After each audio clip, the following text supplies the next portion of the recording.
Hello everyone, welcome to Diplomatic Commentary. The 28th ASEAN Plus 3 Finance Ministers and Central Bank Governors meeting was held in Milan, Italy, primarily discussing global and regional macroeconomic situations, as well as financial cooperation in the ASEAN Plus 3 region. The Nikkei Asian Review reported on April 5th that in the joint statement following the meeting, finance ministers and central bank governors from Asian countries warned that trade barriers could create fractures in the global economy. The statement pointed out that the intensification of trade protectionism will become a heavy burden on global trade, leading to economic fragmentation and affecting trade, investment, and capital flows across the entire region.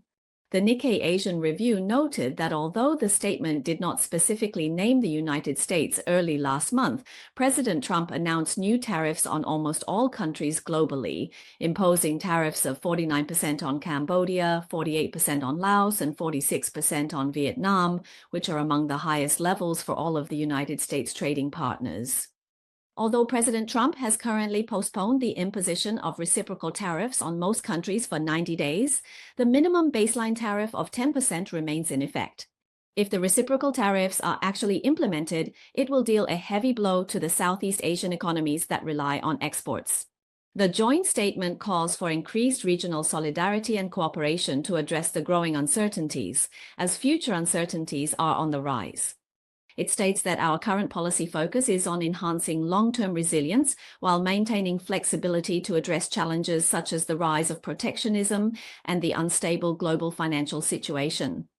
The Asian finance ministers and central bank governors also reiterated in the statement their commitment to a multilateral trading system centered on the World Trade Organization, WTO, which is based on rules, non-discrimination, freedom, fairness, openness, inclusiveness, equality, and transparency. China's Finance Minister Lan Foan said at the April 4 meeting that China's recent Central Conference on work related to neighboring countries emphasized building strategic trust, deepening development integration, and creating a shared future with neighbors. China is willing to work with all parties in the ASEAN Plus 3 to uphold openness and inclusiveness, unity and cooperation, and continuously deepen regional financial cooperation to use the region's stability and certainty to address the world's instability and uncertainty.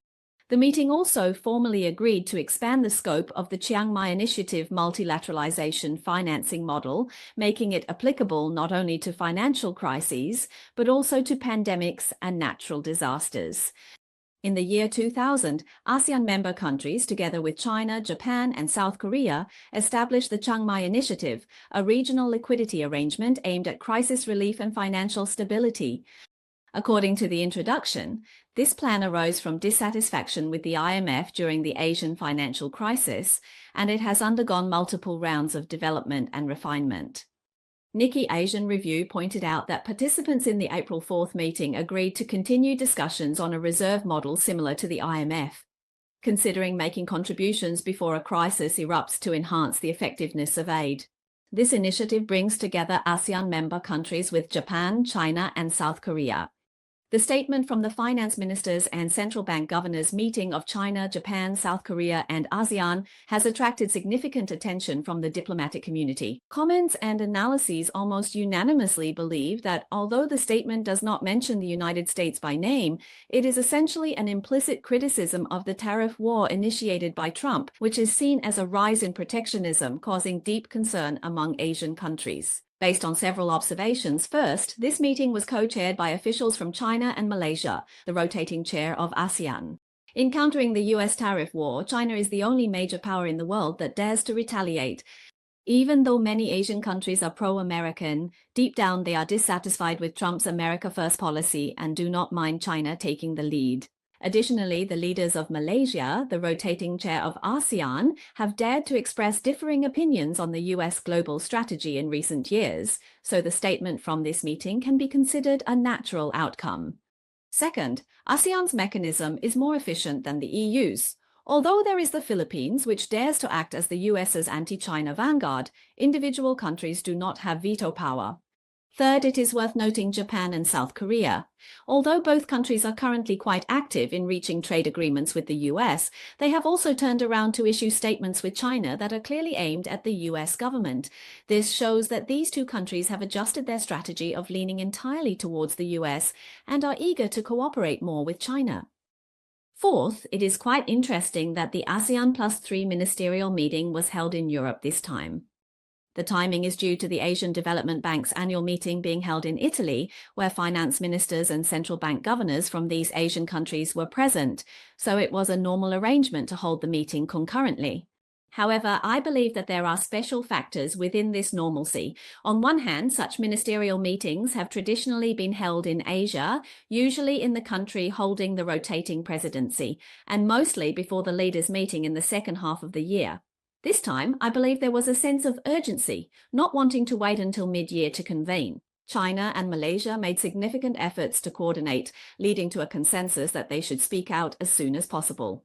It is important to clearly tell the United States that its retrogressive actions are unpopular, and this can also provide China with more leverage in any future negotiations with the US.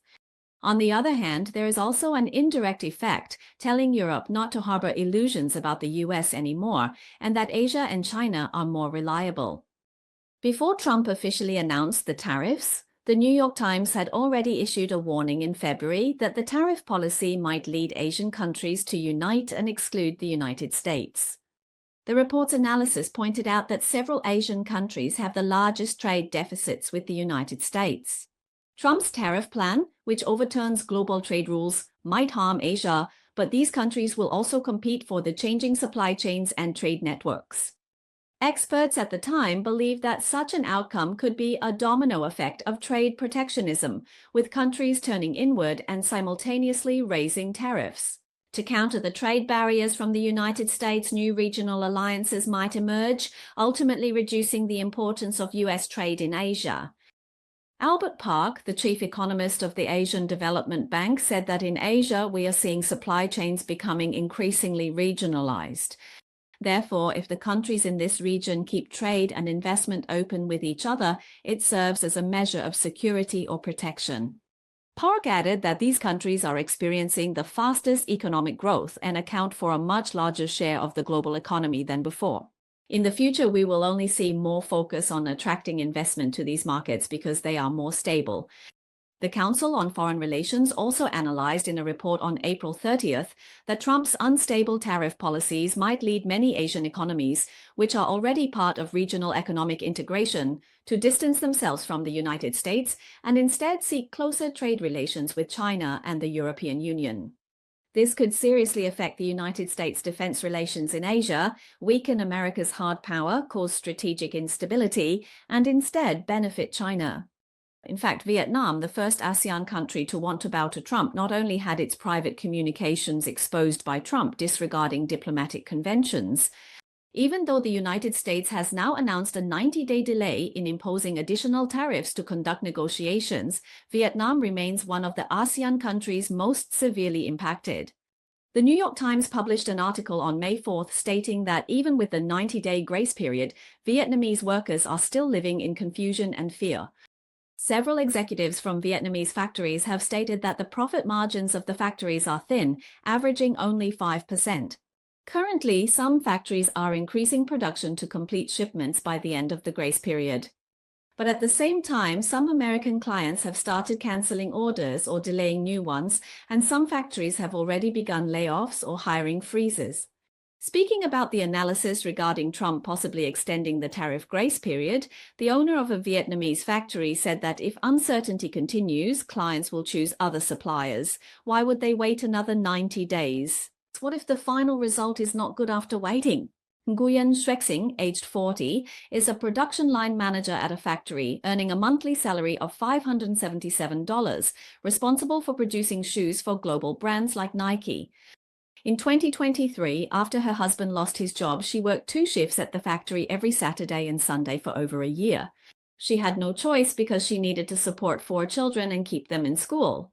She revealed that her husband has returned to full-time work at the factory, but Trump's plan to impose a 46% tariff on Vietnamese imports has once again filled their family life with uncertainty. The report states that although Trump decided to delay reciprocal tariffs for 90 days, it is almost meaningless for factories in Vietnam.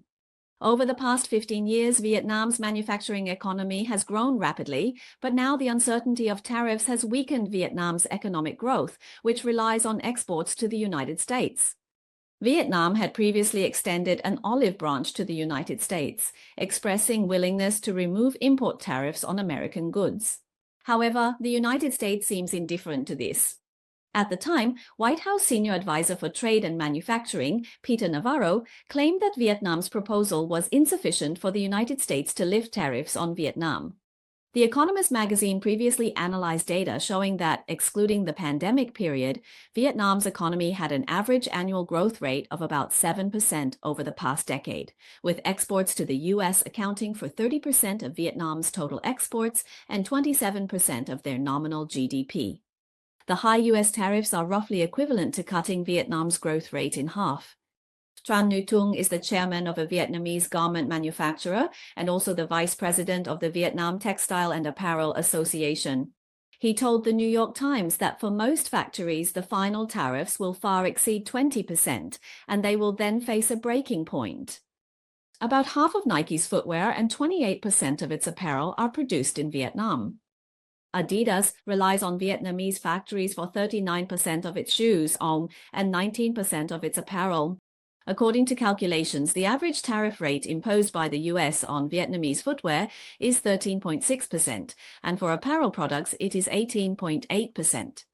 According to the latest tariff rates announced by Trump, products from Nike and Adidas made in Vietnamese factories will incur more than triple the taxes when entering the US. The New York Times reports that the current US tariff on Vietnamese imported apparel is already close to 28%. This includes the new 10% tariff imposed on all countries by Trump on April 2nd, in addition to the approximately 18% tariff previously levied on all Vietnamese apparel. If the final imposed tariffs reach 20% or higher, it will severely erode the profits of Vietnamese factories and their clients. Chen Ruzong pointed out that in such a situation, factories would have to reduce their net profits, and then the major buyers in the US would also have to lower their profits. Ultimately, American consumers will have to bear the cost of the tariffs and pay more for clothing. The conclusion is that the US has become synonymous with unreliability in trade and international relations. Regardless of the size of the country, they should think twice before siding with the US.